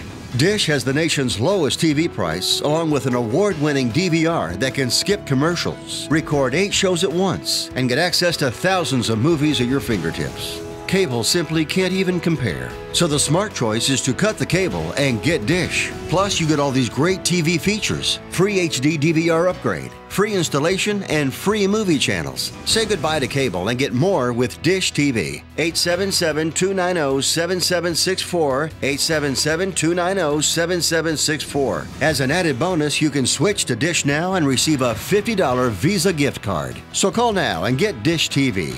Call 877-290-7764, 877-290-7764. That's 877-290-7764. Limited time offer, 24-month commitment and credit qualification required. Cancellation fee, monthly equipment fees, and other restrictions apply. Promotion can change at any time. The AM/FM 24/7 Roku channel broadcasts all of our shows on demand. To ensure reliability, we store and stream our content on the same servers as Netflix and Amazon. Our Roku channel is free to use, and anyone owning one of the more than 10 million Roku devices can watch our channel at no cost whatsoever. If you have a television show or are thinking about producing a show, you can be a part of AM/FM 24/7's Roku channel. Watch our great shows on your Roku device. It's free and more reliable than cable TV. Are you stuck with a timeshare? Did you attend the presentation and were seduced and enticed into buying that great vacation and investment? Now you're in the terrible position of trying to figure out a way to get out of that mess. You're not alone. For over 15 years, BuyYourTimeshare.com has been helping people like yourself get out of timeshare ownership. The fact is there is no resale market. Unscrupulous telemarketers call you and say they have buyers waiting, and the next thing that happens is you give them hundreds of dollars for an ad and you'll never hear from them again. Another fact is that an identical timeshare to yours is being offered on eBay for $1 and no one is buying it. If you want out of your timeshare, I urge you to go to buyyourtimeshare.com or call them at 877-94-HELP-ME. That number again is 877-94-HELP-ME. Buyyourtimeshare.com. That's buyyourtimeshare.com. 877-94-HELP-ME. Welcome back to the Conservative Commandos, the radio show and now the television show on the AUN TV network, and of course carried everywhere around the world on Al Gore's amazing internet if you don't happen to be near a radio broadcast tower or a television broadcast tower. I'm George Landrith with Rick Manning. We're the co-host of the Conservative Commandos today. This, of course, is the place the newsmakers go to be heard, and I've got a great newsmaker coming up in a nanosecond. But I do want to remind you, if you want to hear or see a rebroadcast of our show today, just go to our website, ccrsnetwork.com and ccrshow.com. Now, I am super excited and very pleased and honored to introduce our first guest today, and that's Ronald Kessler. He's a former Washington Post and Wall Street Journal investigative reporter, and he's also the New York Times best-selling author of The Trump White House, Changing the Rules of the Game, and The Secrets of the FBI. He's also the author of The First Family Detail, in which, in typical Ron Kessler fashion, he got the scoop from Secret Service agents about their experiences with the occupants of the White House over the last many decades. So, and he's done all kinds of books on the FBI, and you know, he's an excellent investigative reporter. Sometimes an investigative reporter is better at investigating than actually writing what they learn. So they can write a great bibliography, but not a great book. That's not Ronald Kessler. Ronald Kessler is also an excellent writer. When you read his books, you have a hard time putting them down. So when you buy it, make sure you've got a little bit of time, because once you start, you're probably not going to want to stop. I know that was the case with my wife. Ron became the source of tremendous marital discord because he sent us a copy of his book, and my wife wanted to read it, and I wanted to read it, and we couldn't both read it at the same time. And Ron very kindly sent another book, because Ron is a great guy as well. He's a good friend. So with that, Ron, welcome to the Conservative Commandos. Wonderful to be back with you, George, and thank you for those kind words. And your wife is also very admired by me as well. Well, she's a good woman, and she has a good, what I would call good taste in books as well. So at any rate, I wanted to talk to you about, one, I think our listeners ought to read your books, but as you've done all of this research over the years, so you have a lot of inside information, as it were, that you've uncovered. I don't mean inside like it's illegal. I just mean you've uncovered this information. You've done the homework. You've done the research. And so as these events unfold, all the stuff with the Mueller report and so forth, oftentimes you have very interesting observations. So I thought it would be great to have in the show to let's have a conversation about some of these observations, as things that you may have at the time not thought much of. But now that we have more facts on the table, all of a sudden you go, wait a minute.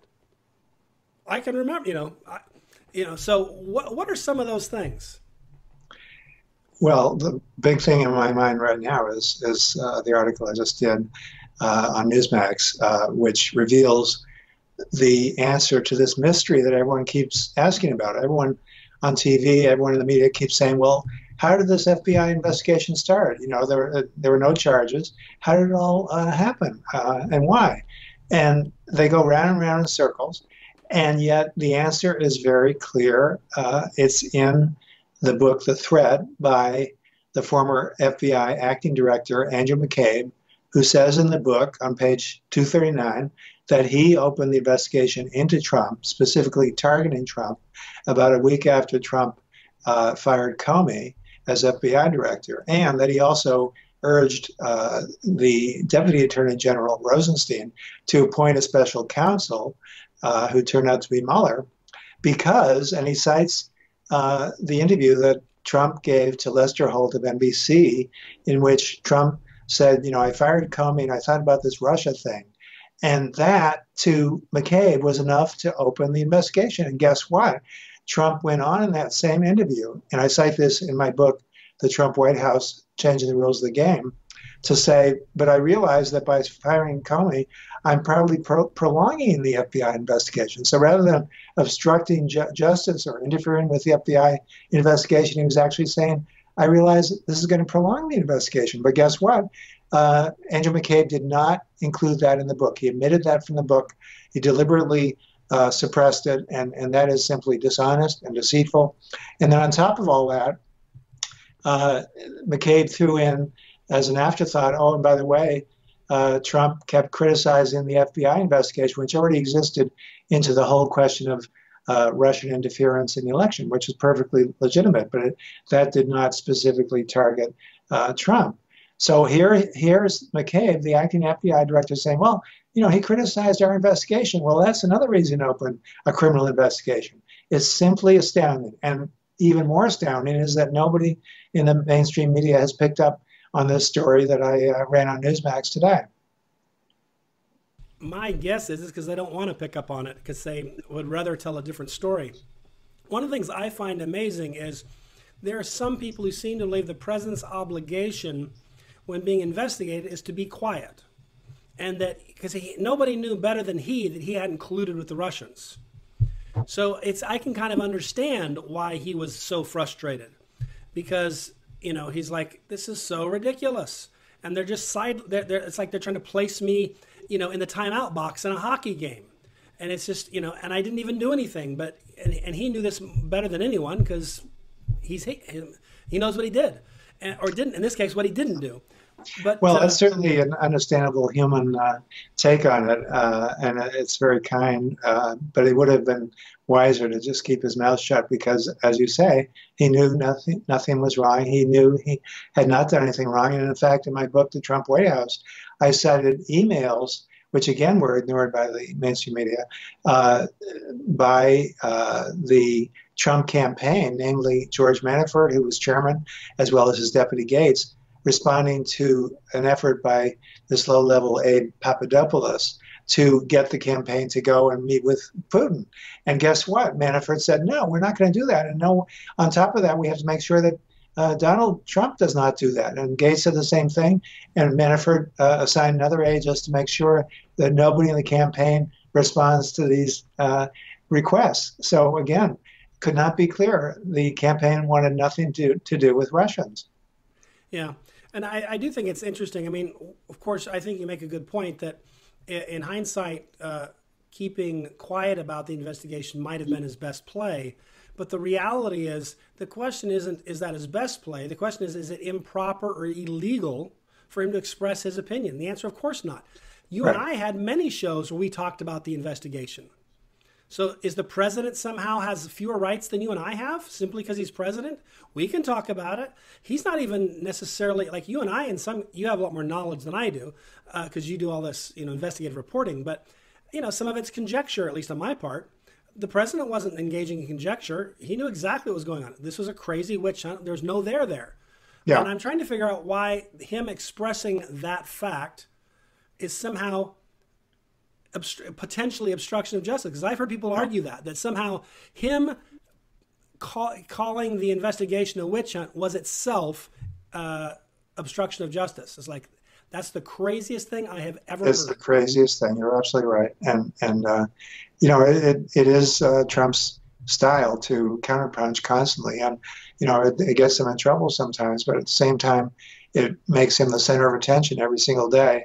And that's his MO. That's the way he operates. And that in turn empowers him, because everyone wants to, you know what he's going to say, and they listen to him. They're either afraid of him or they want to kowtow to him. And that's been successful. And it goes back to promoting his brand, the Trump real estate. I interviewed Norma Forderer, who was his top aide for 26 years for my book, The Trump White House. And she said that she was really someone who knew him better than anybody on both the business and social side. She said, there are two Donald Trumps. One is the one that you see on TV, who makes these sometimes outrageous comments to get attention for his brand, and of course now for his presidency. And then there's the real Donald that only insiders know, and I've known him for 2 decades, who's just the opposite. He's thoughtful, he listens, That's why he's been so successful. Well, that makes a lot of sense. We are up against the break, Ron, so we're going to take a quick break here. But just to remind our listeners, we're talking with Ronald Kessler. He is the best-selling author of The Trump White House, Changing the Rules of the Game, and another great book, The Secrets of the FBI, and I'll also point out The First Family Detail, another very interesting book.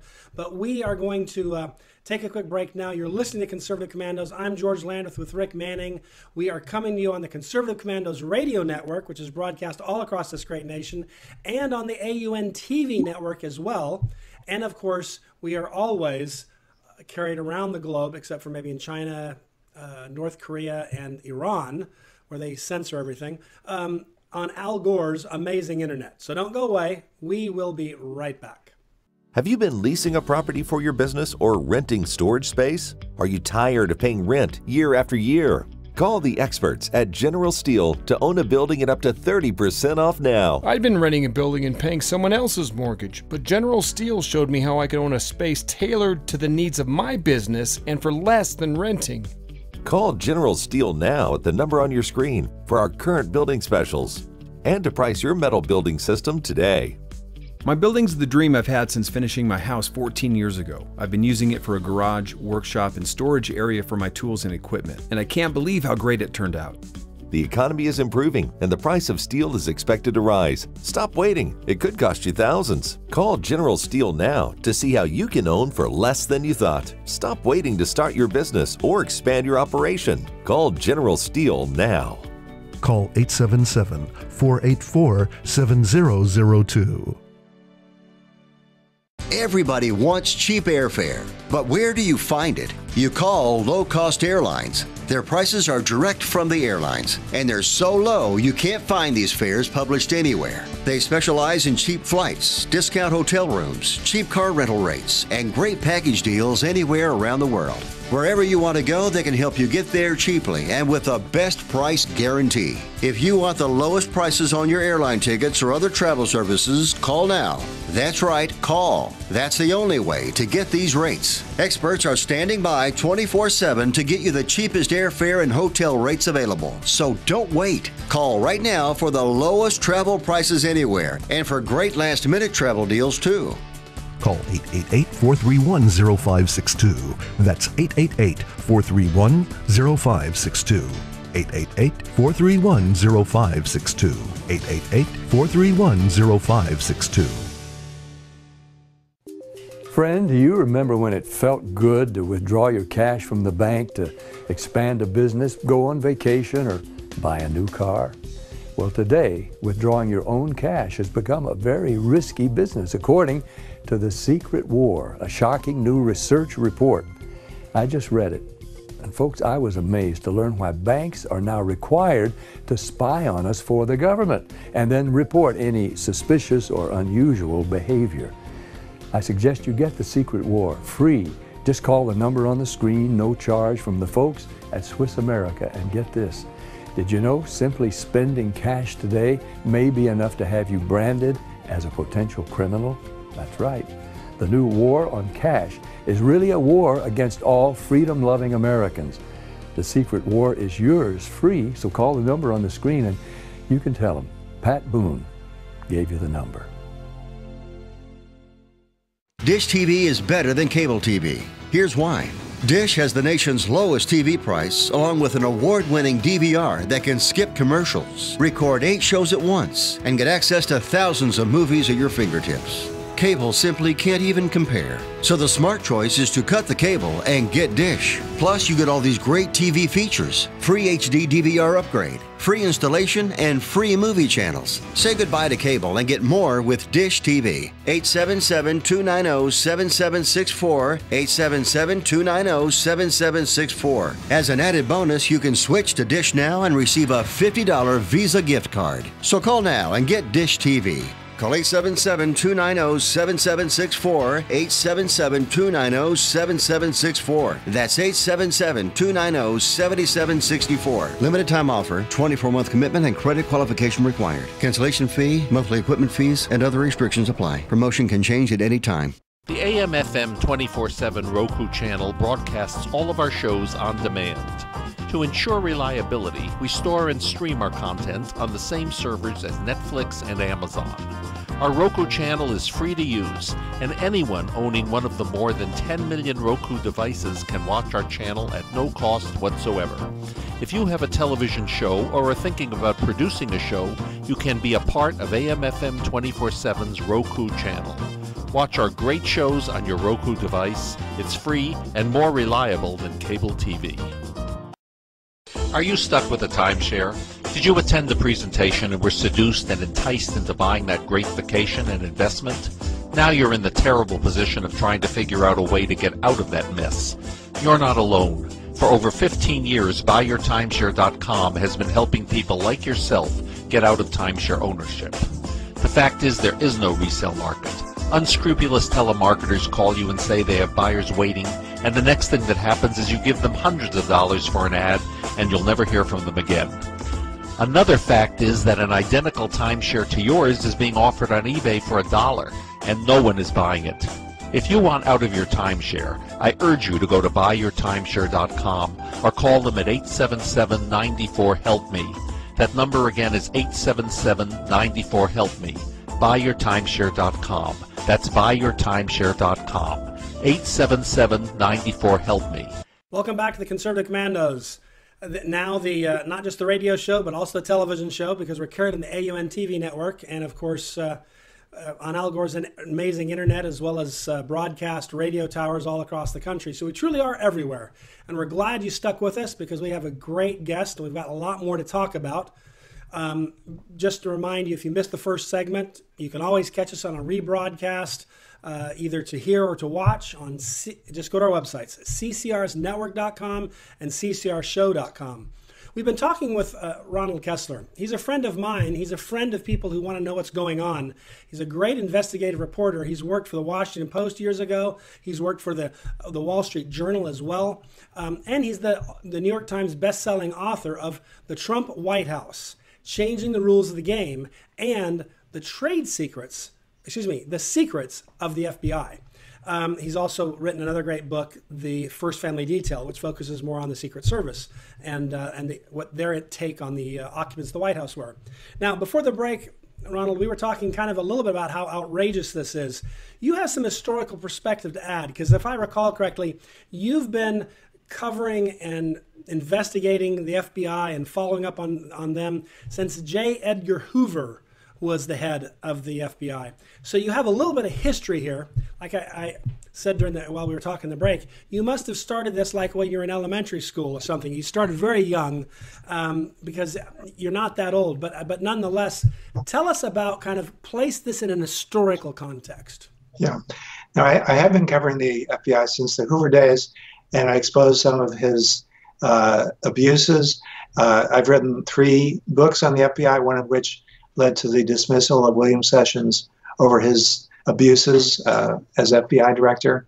And my most recent FBI book, The Secrets of the FBI, was something that Mueller, as FBI director, gave me unprecedented access for within the Bureau. And I'm one of those few journalists left who actually will say positive things about an agency when they do things right. And I have said that about the FBI. The reason we have not had a successful foreign terrorist attack since 9/11 is because of the FBI and how Mueller changed it into a more prevention-oriented agency. But in my Newsmax piece today, I say that this decision by the acting FBI director, Andrew McCabe, to open an investigation of Trump based on what he said to Lester Holt and then omitting what he said in the rest of the interview is the most abusive, the greatest example of an abuse within the FBI since the Hoover days. Hoover would actually investigate people because they criticized the government. He kept blackmail files on members of Congress and presidents, and he would use them. Sometimes there was no need to be very obvious about it. He would just hint, to Johnson or Kennedy or a member of Congress, we understand you were in touch with this woman, and that was about enough. Well, this latest example is sadly the biggest abuse since the Hoover days. Well, you know, that doesn't surprise me, because when I look at this early on in the after the inauguration of President Trump, talk of this deep state started surfacing, and some people scoffed at this idea. But I think it's become fairly apparent now that you had this group of people that were prepared to use government power to oppose a duly elected president and to use that government authority in an abusive way to accomplish their own political goals, as opposed to the goals for which they exist, which is either to fight crime or to prevent terrorist attacks and those kinds of things. But they don't exist so that when the people at the head of the FBI are upset with how the election turned out, that they can undo it. And yet that's precisely what they tried to do, while pretending, because no one ever, bad people don't wake up one day and just say, I'm going to kill a lot of people because I'm evil. They always have a good reason for killing people, you know? I'm not saying Andrew McCabe was killing people. My point is tyrants always come up with a plausible reason for what they're doing. They never say, I'm doing this because I'm evil. They always have a good reason for doing it. Yeah, and I would argue that's what McCabe tried to do here. But can you give us any insights as to kind of the... because I think, you know, what was going on? What was going through their mind? Why were they doing this? You know, it's not as orchestrated as the deep state term suggests, but it's just as effective. It's people at the top of the FBI who, you know, were offended by Trump, did not like some of the actions he took, thought that he was a danger to the world, and took it upon themselves to take these actions, again, as you say, thinking that was the right thing to do. And of course it was not. And I think they are going to be held accountable, certainly in the Inspector General's report, and certainly with some criminal referrals. It's interesting that Comey, just like Andrew McCabe, made some of the same points. For example, when Jake Tapper asked Comey after he left the FBI, why do you say you think that the Russians have something on Trump? Comey said, well, he keeps saying he's innocent all the time. Can you imagine? I mean, unbelievable. You know, can you imagine if someone on a jury said, well, the guy kept saying he didn't murder that person, so I convicted him. I mean, this is simply beyond belief. And that's very similar to what McCabe was saying. So I do see this this sort of circular reasoning at that top level, and that's what we got. Very interesting. One thing I wanted to ask you about, because in one sense, the president was entirely exonerated. Clearly did not, in fact, not only did he not collude with the Russians, but apparently had many opportunities where he could have had he wanted to, but he clearly didn't want to. Right. So it wasn't that he didn't get the opportunity and therefore didn't do it. It's that he had no interest in doing it at all and made sure he didn't do it. And in fact, you know, the critics ignore the fact that he's taken dozens of actions against Putin since becoming president. You know, bombing from Syria. Yeah, sending something that Barack Obama Syria wouldn't do. Right, giving weapons to the Ukraine, demanding that NATO increase their defense spending, which is a counter measure against the Russians. On and on and on. Almost every several weeks, there are more sanctions. There are more attacks on Germany for going along with a pipeline for natural gas from Russia. So, you know, if you have any brains at all, you say, well, obviously he's not only not in the pocket of Russia, but he actually is taking much stronger steps, as you say, against Russia than Obama did.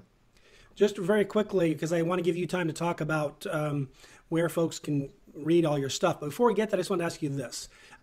With that in mind, part of the Mueller report struck me as a little bit of a low blow, because after exonerating him, then they kind of try to go through some things that were just kind of designed to be unflattering, as it were, but not really defined as criminal, just kind of like, he didn't look his best this day, and so I'm going to write about that. Which I guess in one sense isn't that shocking, since he hired basically exclusively people who hated Trump to be on the investigative team. But But in past investigations, is that the way it's done, or do people kind of just stick with the facts, just the facts, ma'am, and don't kind of traipse through embarrassing stuff that makes you look bad but isn't actually legally a crime? I think to be credible, a report such as this, whether it's the Mueller report or the Ken Starr report, does have to go through all the facts. In the case of Ken Starr, he went into every little detail of Vince Foster's suicide, where the blood was, all that. But it is troubling that after all that, Mueller would say, I don't exonerate him. That certainly is very bizarre. Hopefully he can explain that more in hearings. But that's a very good point. Yeah. Well, and I think you had an article earlier that something about the fact that that Starr did not, in his report, point out, or which he was able to establish, that Hillary was instrumental in pushing, Vince Foster over the edge, so to speak, so that he committed suicide. And not that we have to relitigate that point, but the point was he decided not to put it in there because being rude, mean, or unkind isn't really a crime, and no sense in kind of adding insult to injury and so forth. But we're up against the clock, so I want to ask you real quickly just to tell folks how they can get your books, follow your work, read your articles, all things Ronald Kessler. How can they do that? Thank you. Well, my website is ronaldkessler.com. And, of course, I'm on Facebook. And you can get my books on Amazon or barnesandnoble.com or Barnes & Noble bookstores. Those are the main avenues. And I also have articles on my website that I do, such as the one I just mentioned about what happened with Andrew McCabe, opening an investigation based on really deceit. Very good. Everything you write's worth reading, in my opinion, but we are up against the break, so thank you, Ronald, for being with us, sharing your expertise, your experience, and your knowledge about all of this. Remind our listeners, you're listening to Conservative Commandos. Have you been leasing a property for your business or renting storage space? Are you tired of paying rent year after year? Call the experts at General Steel to own a building at up to 30% off now. I'd been renting a building and paying someone else's mortgage, but General Steel showed me how I could own a space tailored to the needs of my business and for less than renting. Call General Steel now at the number on your screen for our current building specials and to price your metal building system today. My building's the dream I've had since finishing my house 14 years ago. I've been using it for a garage, workshop, and storage area for my tools and equipment, and I can't believe how great it turned out. The economy is improving and the price of steel is expected to rise. Stop waiting. It could cost you thousands. Call General Steel now to see how you can own for less than you thought. Stop waiting to start your business or expand your operation. Call General Steel now.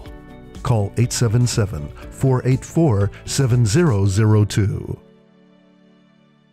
Everybody wants cheap airfare, but where do you find it? You call low-cost airlines. Their prices are direct from the airlines, and they're so low you can't find these fares published anywhere. They specialize in cheap flights, discount hotel rooms, cheap car rental rates, and great package deals anywhere around the world. Wherever you want to go, they can help you get there cheaply and with a best price guarantee. If you want the lowest prices on your airline tickets or other travel services, call now.